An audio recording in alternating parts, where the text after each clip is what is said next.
অবশেষে আমি নিজের হাতে নিজের মতো করে নিজের ওভেনে সুন্দরভাবে একটি বারবিকিউ ফিশ তৈরি করে নিলাম। আর ফিশটি তৈরি করতে খুব বেশি কষ্ট হয়নি আমার।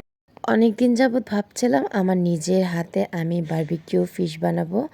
আসলে আমার ওভেন আছে, সব কিছুই ট্রাই করতে আমার খুব ভালো লাগে। আর এভাবেই আমি সব কিছু ট্রাই করতে করতে আলহামদুলিল্লাহ শিখে গিয়েছি। আর নিজের পরিবারের জন্য সব কিছু বানাতে আমার কাছে খুব ভালো লাগে। শুক্রবারের দুপুর পর্যন্ত আপনাদেরকে ব্লগ দেওয়া হয়েছিল, কিন্তু বিকেলের পরের ব্লগটা আর দেওয়া হয়নি। শুক্রবারে বিকালবেলা আমরা কি করেছি, আমি বারবিকিউ কীভাবে বানালাম সব কিছুই শেয়ার করব আপনাদের সাথে।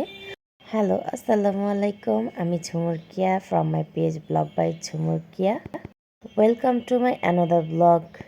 প্রথমেই বলে নিচ্ছি, আপনারা যে যেখান থেকে দেখছেন না কেন অবশ্যই আমার পেজে লাইক দিয়ে আমার পাশে থাকবেন, ভিডিওটি পুরো আমার সাথে দেখবেন।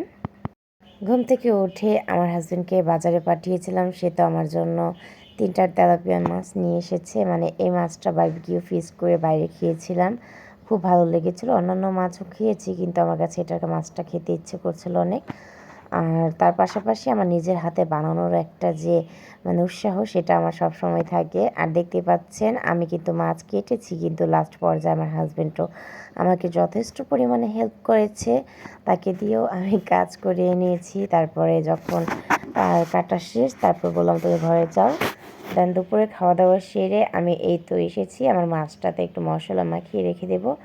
আর আমি মাছে কেমন আহামরি কিছুই মশলা ইউজ করব না, শুধুমাত্র নিজের মতো করে নিজের ঘরে যা যাবতীয় উপকরণ রয়েছে সেগুলো দিয়ে মাছটা মেরিনেট করে প্রায় 3 থেকে 4 ঘন্টা রেখে দেব। আপনাদের হাতে সময় না থাকলে আপনারা 1 ঘন্টা রাখলেও চলবে, তবে আমার মনে হয়েছে মাছটা মেরিনেট করে রাখলে খুব ভালো একটা ফ্লেভার আসবে আর মশলাগুলো ভেতরে ভালো করে যাবে।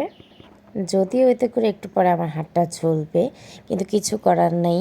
আমরা মেয়ে মানুষ, আমাদের তো সব কিছু অভ্যাস রয়েছে, সব কিছুই ম্যানেজ করতে হয়। আর এটা কিন্তু গ্লাভস পরেও করা যেত, তবে গ্লাভস পরলে মশলাগুলো আমার মনে হলো ভিতরে ভালো করে নাও যেতে পারে। তারপরে আমি এক টুকরো লেবু নিয়ে ভালো করে চিপড়ে দিয়ে লেবুটা মাখিয়ে রেখে দিয়েছি। তবে আমি এটাতে তেল ইউজ করিনি, তেলটা আমি লাস্ট পর্যায়ে দিয়ে দেবো। দেন কিছুক্ষণের জন্য ফ্রিজে রেখে 3-4 ঘন্টা আমি প্রায় সন্ধ্যায় 7টা থেকে 8টার মধ্যে গিয়ে এই তো দেখতেই পাচ্ছেন মাছটাকে সুন্দরভাবে ওভেনের যে র্যাক রয়েছে সেখানে আমি ফয়েল পেপার মরিয়ে তারপরে মাছ দিয়ে আলু, ক্যাপসিকাম, গাজর এগুলো দিয়ে একটু দিয়ে দিয়েছিলাম সাথে, যাতে করে আমরা একটু ভেজিটেবলও খেতে পারি। আর তারপর আমি এটাকে ওভেনে সেট করে দিয়েছিলাম প্রায় 40 মিনিটের মতো।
তারপরে ফাইনালি আমার মাছটার লুক দেখতেই পাচ্ছেন। আমি এখন প্লেটে সার্ভ করব আর আপনাদেরকে দেখাবো।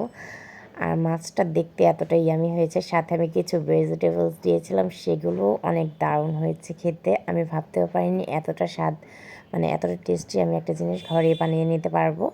এটা খেতে গেলে বাইরে প্রায় 600 থেকে 700 টাকার মতো, 700-800 টাকার মতো শেষ হয়ে যেত। তো এটা ঘরেই আমি রেডি করে নিয়েছি আর আমার বাসায় সবাই অনেক হ্যাপি। এরকম আমি প্রায় অনেক চিকেন টিকেন সব কিছু আইটেম করে থাকি, তবে আমি কিন্তু মাছটা ফার্স্ট টাইম ট্রাই করেছি। আলহামদুলিল্লাহ খুব ভালো হয়েছিল। আর আমি নেক্সট আবার একবার ট্রাই করব, আবার খাবো।